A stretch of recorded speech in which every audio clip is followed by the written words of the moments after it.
Ça a commencé comment? Une gang de chums, moi et Denis Mars, Luc de Stefano et Jean-Charles aussi. Sainte-Justine de Newton. Maman Stefano est venue nous offrir une pointe de tarte au bleuet.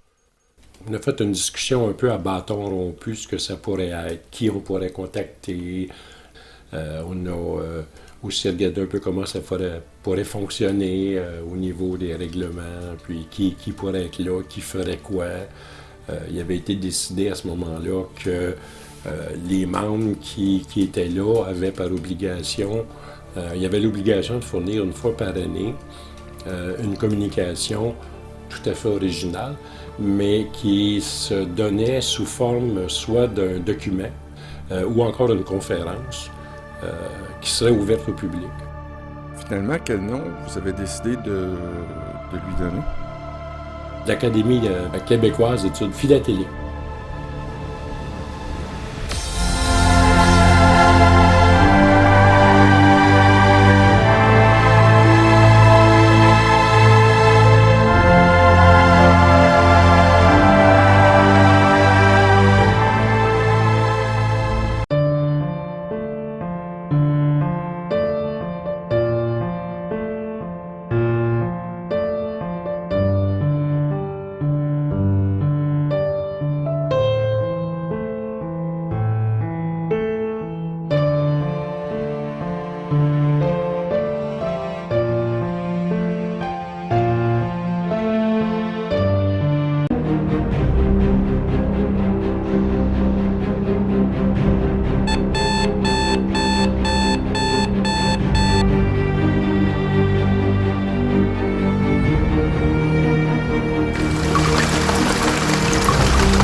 Je m'appelle Jean Lafontaine. Je suis le dernier arrivé à l'Académie.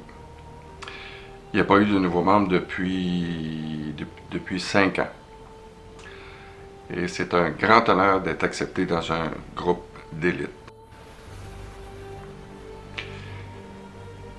La vérité, c'est que je suis très impressionné, pour ne pas dire intimidé, par toutes ces personnes qui ont accumulé autant de compétences et de connaissances sur les timbres et l'histoire postale. Je veux apprendre et je poserai beaucoup de questions. Mais la vraie question, est-ce que moi, je peux apporter quelque chose à l'Académie?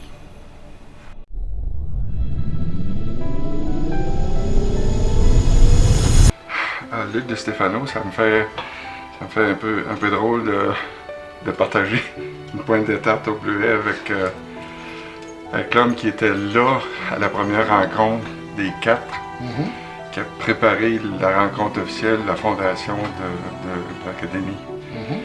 Ben, ça me fait plaisir, surtout qu'on est devant une tarte au bleuet faite maison. Faite maison. Qui respecte la tradition. Donc, lorsqu'on a fait la fondation, c'était vraiment autour d'une tarte maison. Puis c'était ma mère qui l'avait confectionnée. À partir des bleuets que moi j'avais ramassés le matin. J'avais ramassé des mûres et des bleuets. Puis elle avait préparé, comme elle le faisait tout le temps, là, des tartes ou toutes sortes de pâtisseries avec des fruits qu'on ramassait dans les champs. Puis ça ressemblait à ça. Fait que vous pouvez me parler un peu justement de cette rencontre-là? Ben oui, nous autres, on a... moi, je me rappelle très bien que Denis avait toujours plein de plans, plein de projets, plein d'idées. À un moment donné, il est arrivé à l'idée de dire pourquoi qu'on ne se retrouve pas ensemble à pouvoir partager nos recherches entre nous autres. Denis a dit j'aimerais ça serait le fun de prendre le modèle de l'Académie française, avec des fauteuils, avec des gens qu'on pourrait nommer qui ont trait à la philatélie, mais pas se limiter strictement à l'histoire de la philatélie ou à ce qui se rapporte au thème canadien. Plus ouvert sur tous les sujets qui gravitent autour de la philatélie. Fait que j'ai trouvé une bonne idée.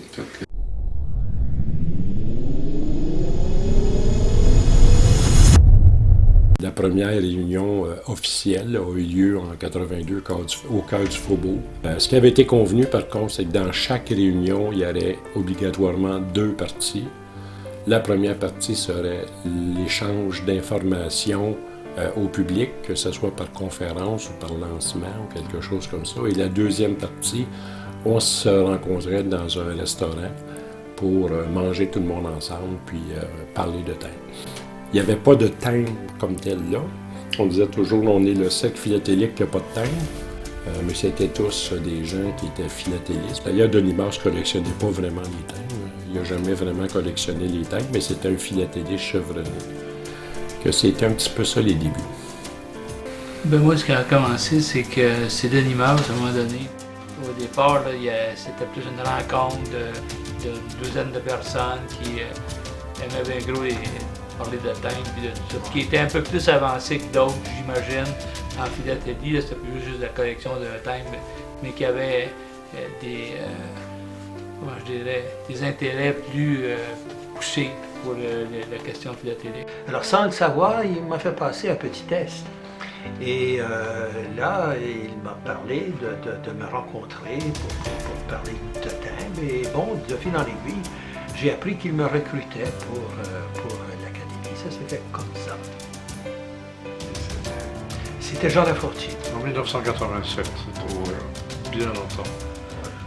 L'Académie était un groupe assez important. On avait beaucoup de membres. Et on avait des réunions régulières qui étaient, attendues, pour lesquelles les gens se faisaient un devoir d'assister. On avait 2 grands amis à nous, là, le père Lafleur et Mme Caron, qui faisaient partie de l'Académie. Puis ils désiraient qu'on participe nous aussi, mon mari puis moi. Alors Jacques est rentré l'année précédente, puis après c'est moi qui est rentré à l'Académie. Il y avait Maurice Caron et Jacques Charon, donc 2 académiciens. Jacques et Maurice sont devenus mes parrains. C'est eux qui m'ont demandé, à un moment donné, suite à quelques conférences que j'ai faites à la Société, si je serais intéressé à l'Académie. À l'époque, il y avait Denis Mars, qui était un des parrains de l'Académie, et il avait écrit un article extrêmement élogieux sur notre collection. Et c'est comme ça, pour faire connaître l'histoire postale. Puis comme Denis était comme ça devenu un ami en même temps, ben c'est comme ça qu'on est devenu... Moi, le premier, je suis devenu membre de l'Académie. Ouais, moi, j'ai été recruté par Denis Mars puis Jacques Nollet. Je suis venu, j'assistais à quelques réunions, puis je me suis dit, bon, ben, ça serait peut-être une bonne idée. Là, les gens avaient l'air assez intéressants et assez dynamiques là-dedans pour essayer de faire avancer la philatélie dans la province de Québec, parce que c'était quelque chose qui me tenait à cœur. J'ai entendu parler de l'Académie pour la première fois par François Brice. Je venais de donner une conférence au Lake Shore. François m'a demandé si j'étais intéressée à venir assister à des réunions pour commencer à assister à des conférences de l'Académie. J'y suis allée, puis j'ai trouvé ça bien intéressant, puis j'ai demandé à faire partie de l'Académie à ce moment-là. Comment es-tu venu, toi, à l'Académie? C'est Martin Filion qui m'a parlé de son projet de faire un site web sur l'Académie. Comme j'en avais déjà fait plusieurs, je lui ai offert mon aide. Le site Internet de l'Académie, c'est une façon de passer à la modernité. Je crois que l'Académie était en retard depuis bien des années, peut-être une décennie. J'ai assisté à une rencontre de l'Académie. Je suis devenu stagiaire et j'ai construit le site Internet. Parce qu'on a mis beaucoup d'énergie à développer un site. On a parlé pendant des années qu'on devrait développer un site. Moi-même, je mettrais beaucoup de choses sur ce site-là. Je mettrais des conférences, je mettrais des photos, des réunions. Je parlerais beaucoup plus de l'Académie. J'ai commencé par créer un nouveau logo, plus épuré, et qui montre bien la vocation des académiciens d'écrire sur la philatélie. Je pense qu'ils sont en train de faire évoluer tous les sites internet un petit peu partout. Là. Je pense qu'on s'en va vers de plus en plus, on s'en va vers des choses où l'information devient disponible. C'est très, maintenant presque tout est disponible sur Internet, sur l'information. Alors pourquoi on cacherait l'information en philatélie et en histoire postale? J'ai toujours été favorable pour le site. J'étais bien content que, en fonction de toutes les rubriques qu'il y avait comme site, que les articles étaient là. On a décidé d'annuler les versions papier des opus parce qu'on souhaitait que les textes soient publiés sur Internet, que ce soit accessible à un plus grand éventail de gens. Comme 2012, c'était aussi le 30e anniversaire de fondation de l'Académie, j'ai ajouté une petite animation flash sur la page d'accueil.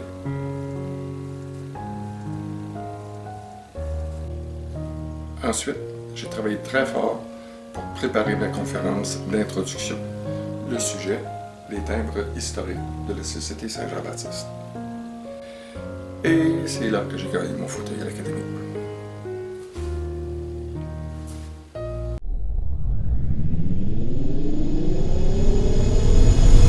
On a eu des réunions, il y avait seulement 5 membres. Donc quand un conférencier prépare une présentation, puis qu'il n'y a que 5 personnes qui sont là, puis on écoute.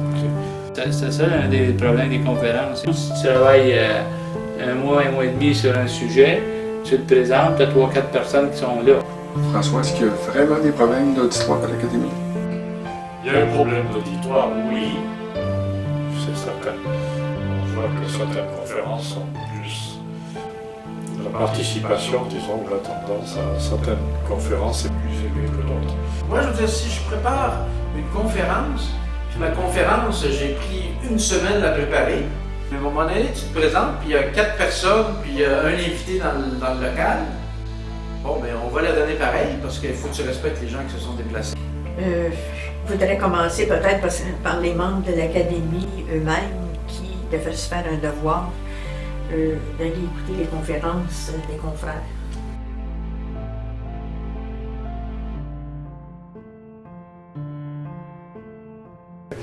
De 2003 à 2010, j'étais maître de conférence, donc pendant 7 ans. Oh, ça c'était l'enfer. J'aurais pas voulu être le maître des conférences pour tout l'ordre du monde. C'était comme un marathon. Il y avait beaucoup de membres qui n'étaient pas intéressés à venir écouter leurs collègues.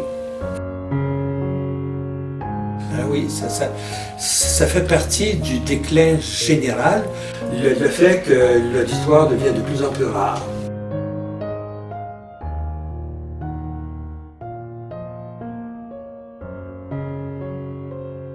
Alors, M. Boulard, je sais que l'Association des numismates et philatélistes de Boucherville cherche à faire un programme de formation. Moi, je suis le maître de conférence de l'Académie québécoise d'études philatéliques. Et ce que je peux vous proposer, c'est que votre association trouve un local, disons, le premier samedi du mois, et les académiciens viendraient donner des conférences gratuitement. Alors, de cette façon, vous avez un programme de formation, et les académiciens ont plus d'auditeurs à leurs conférences. C'est une situation win-win. Ah, c'est une bonne idée. Je vais en parler au conseil d'administration. Je pense bien que ça pourrait voir le jour.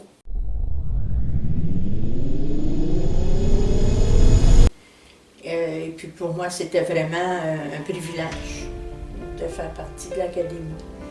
Moi, j'ai accepté de devenir membre de l'Académie, tout en sachant qu'il y avait un certain prestige à être là. Est-ce qu'on peut dire que l'Académie, c'est un club d'élite? Oui. Le mot élite fait toujours peur parce que c'est associé à du snobisme, à des gens qui sont dans leur tour d'ivoire. Oui, c'est comme ça que je le vois, là. Un club élite, ça veut dire que c'est quelqu'un qui rassemble des gens qui ont les mêmes passions.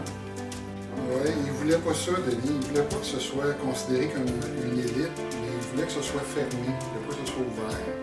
C'est élite dans le sens que c'était des gens qui étaient plus impliquée, qui était prête à aller plus loin. Oui, c'est un club d'élite parce qu'il y a de la recherche qui se fait là. C'est plutôt dans le sens de gens qui ont voulu pousser la philatélie dans ce qu'elle a de plus exigeant, de plus intéressant.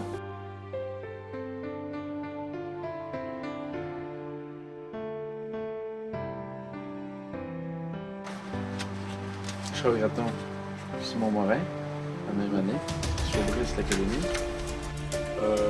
Je ne sais pas, peut-être que aussi un des problèmes, c'est que les collectionneurs se disent que l'Académie, c'est vraiment une élite, c'est un groupe de gens qui sont très spécialisés. Christiane Fauché, pas droit. C'est difficile parce que pour être fellow, c'est un peu comme pour l'académie, là. C'est un club d'élite, d'après moi, là. Jean Lafontaine.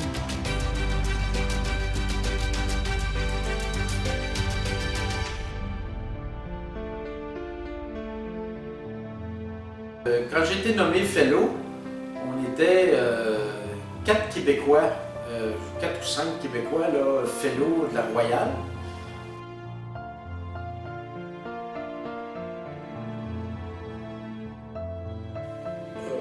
Les francophones, les membres de l'Académie, les fellows, soient tous des académiciens, ça me surprend. J'ai beaucoup d'amis fellow du côté anglais et j'ai entrepris une campagne où est-ce que je leur demandais de s'associer avec moi pour faire entrer de nombreux autres fellows au Québec.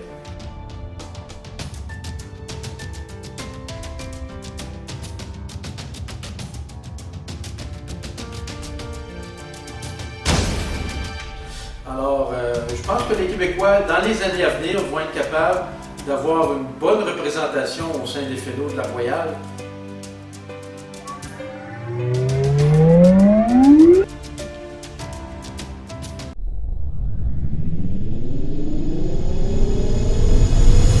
À Boucherville, c'était une bonne initiative parce que les conférences d'académie étaient annoncées au club de Boucherville, puis étaient annoncées un peu aussi sur l'Internet là, par Philabec et puis par le club. Lorsque j'ai donné ma conférence à Boucherville, il y avait plus de 25 personnes. Moi, les fois que je suis allé, j'ai trouvé qu'il y avait plus de monde. Je ne sais pas si c'était des gens qui venaient sur l'invitation du club de Boucherville ou bien si les membres étaient plus intéressés. Il y avait des gens de plusieurs milieux. Il y a des gens de Boucherville que je n'avais jamais vu à une autre conférence avant. Mais cette idée-là, pour moi, Boucherville, ça demeure une bonne idée. Puis je me souviens quand j'ai donné ma conférence que j'étais pour donner aussi au Brésil, il y avait au moins 30-40 personnes dans le local.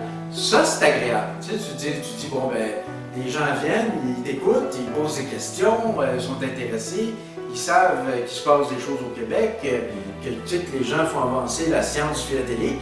Ça, c'est intéressant. Ça, c'était une très bonne initiative, ça.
pensé qu'il devait venir le mois prochain. Il n'est pas prêt. Alors, j'ai personne pour le remplacer.